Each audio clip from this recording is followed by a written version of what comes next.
నమస్తే, welcome to whistle. నేను మీ స్వాతి.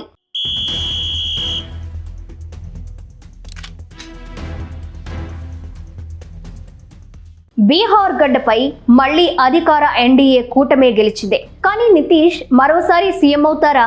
అతిపెద్ద పార్టీగా అవతరించిన బీజేపీయే సీఎం పదవిని తీసుకుంటుందా అనే దానిపై ఇప్పుడు వాడీవేడి చర్చ జరుగుతోంది. ప్రస్తుతం 12 మంది ఎంపీలతో కేంద్ర ప్రభుత్వంలో కింగ్ మేకర్ గా నితీష్ ఉన్నారు. ఈ నేపథ్యంలో ఆయన్ను సీఎంగా కాదని బీహార్లో సొంతంగా ప్రభుత్వాన్ని ఏర్పాటు చేసే సాహసాన్ని బీజేపీ చేస్తుందా అనే ప్రశ్న ఉదయిస్తోంది. ఒకవేళ సీఎం పదవి దక్కకుంటే నితీష్ ఏం చేస్తారు? రాష్ట్ర రాజకీయ సమీకరణాలు ఎలా మారుతాయి? వాటి ఎఫెక్ట్ కేంద్ర సర్కార్పై ఎలా పడుతుంది అనే దానిపైన చర్చలు జరుగుతున్నాయి. సీఎం పదవికి నో చెబితే నితీష్ స్పందన ఏంటి?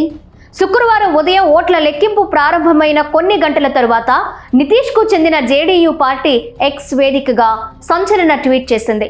నా భూతో నా భవిష్యత్, నితీష్ కుమార్ బీహార్ ముఖ్యమంత్రిగా ఉంటారు, కొనసాగుతారు అని ఆ ట్వీట్లో ప్రస్తావించారు. దీన్ని వైరల్ అయిన కొన్ని నిమిషాల్లోనే జేడీయూ పార్టీ డిలీట్ చేసింది. దాన్ని ఎందుకు డిలీట్ చేశారు అనే దానిపై జేడీయూ క్లారిటీని ఇవ్వలేదు. దీంతో రాజకీయ పరిశీలకుల మదిలో మరిన్ని ప్రశ్నలు, సందేహాలు పుట్టుకొచ్చాయి.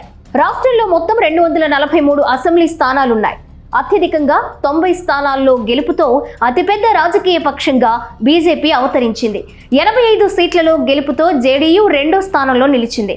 ఈ ఫలితాల ప్రాతిపదికన సీఎం పదవిని బీజేపీ ఆశిస్తే నితీష్ ఎలా స్పందిస్తారు అనే దాన్ని ఎవరూ అంచనా వేయలేకపోతున్నారు. ఒకవేళ విపక్ష మహాకూటమిలో నితీష్ చేరినా 122 సీట్లు మ్యాజిక్ ఫిగర్ను అందుకోవడం కష్టతరం అవుతుంది. జేడీయూ 85 సీట్లు, ఆర్జేడీ 25 సీట్లు, కాంగ్రెస్ 5 సీట్లు, వామపక్షాల 2 సీట్లను కలుపుకున్నా 117 సీట్లే అవుతాయి. ఇక గత చరిత్రను బట్టి సీఎం సీటు కోసం నితీష్ మళ్లీ లాలూతో చేతులు కలిపినా ఆశ్చర్యపోవాల్సిన అవసరం ఉండదని రాజకీయ పరిశీలకులు అంటున్నారు. ఈ విషయం బీజేపీ పెద్దలకు బాగా తెలుసని చెప్తున్నారు. ఇక బీజేపీ తలుచుకుంటే 19 సీట్లు సాధించిన ఎల్జేపీ, 5 సీట్లు గెలిచిన హెచ్ఏఎం, 4 సీట్లు పొందిన ఆర్ఎల్ఎంలతో పాటు మరిన్ని చిన్న పార్టీలను ఎన్డీఏ కూటమిలోకి చేర్చుకుని మ్యాజిక్ ఫిగర్ దాటి ప్రభుత్వాన్ని ఏర్పాటు చేయొచ్చు. కానీ ప్రస్తుతానికి సీఎం సీటు కోసం బీజేపీ పాకులాడే అవకాశాలు లేవని రాజకీయ పండితులు అంచనా వేస్తున్నారు. సీఎం పదవి కంటే కేంద్రంలోని ఎన్డీఏ కూటమి ప్రభుత్వమే బీజేపీకి అతి ముఖ్యమైందని అంటున్నారు. జేడీయూకు చెందిన 12 మంది ఎంపీలు, టీడీపీకి చెందిన 16 మంది ఎంపీలు కేంద్ర సర్కార్కు ఆరో ప్రాణంగా నిలుస్తున్న విషయాన్ని వారు గుర్తు చేస్తున్నారు. దీంతో పాటు 2027లో జరగనున్న రాష్ట్రపతి ఎన్నికలను ప్రభావితం చేయగల ఎంపీల సంఖ్య బలం నితీష్ కుమార్కు ఉందని అంటున్నారు. ఈ నేపథ్యంలో నితీష్ను డిస్టర్బ్ చేసి ఇక్కట్లను కొని తెచ్చుకునే రిస్క్ను బీజేపీ తీసుకోదని పరిశీలకులు విశ్లేషిస్తున్నారు. ఈసారి కూడా ఎన్డీఏ కూటమి జేడీయూ అధినేత సీఎం నితీష్ సారథ్యంలోనే ఎన్నికల్లో పోటీ చేసింది. ఈ విషయాన్ని ఎన్నికల ప్రచార సభలో ప్రధానమంత్రి నరేంద్ర మోదీ, కేంద్ర హోంమంత్రి అమిత్ షా ప్రస్తావించారు. అంటే బీజేపీ వైపు నుంచి నితీష్ సీఎం అభ్యర్థిత్వానికి పచ్చ జెండా ఉంది. ఎన్డీఏ కూటమిలోని ఎల్జేపీ అధినేత కేంద్ర మంత్రి చిరాగ్ పాస్వాన్ కూడా మళ్లీ నితీషే సీఎం అవుతారని గతంలో ప్రకటించారు. ఆ మాటలను తామే జవదాటే సాహసాన్ని బీజేపీ, ఎల్జేపీ చేయకపోవచ్చు. అయితే వీలైనన్ని ఎక్కువ మంత్రి పదవుల కోసం నితీష్ను డిమాండ్ చేసే ఛాన్స్ ఉంది. ఇక ప్రస్తుతం 2 డిప్యూటీ సీఎంలు కూడా బీజేపీ నేతలే. రాబోయే ప్రభుత్వంలో కూడా నితీష్ సీఎం అయితే బీజేపీ నుంచి డిప్యూటీలు ఉంటారు. అయితే ఈ ఎన్నికల్లో ఎక్కువ సీట్లు గెలిచినందున రాబోయే ప్రభుత్వంలో తమ పార్టీకి ఒక ఉప ముఖ్యమంత్రి పదవిని ఇవ్వాలని చిరాగ్ పాస్వాన్ అడిగే అవకాశాలున్నాయి.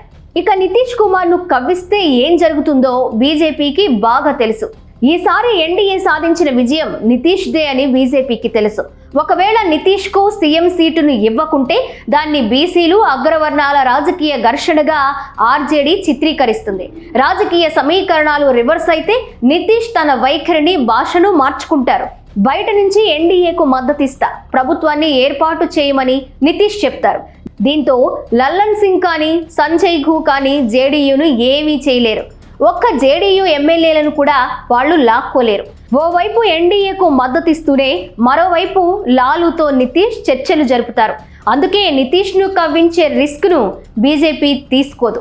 సొంతంగా సంఖ్యాబలం ఉన్నప్పటికీ నితీష్ కుమార్నే మళ్లీ సీఎం చేసేందుకు బీజేపీ అంగీకరిస్తుందా లేదా అనే దానిపై సర్వత్రా ఉత్కంఠ నెలకొంది. దీనిపై క్లారిటీ రావాలంటే ఇంకొన్ని గంటలు వేచి చూడాల్సిందే.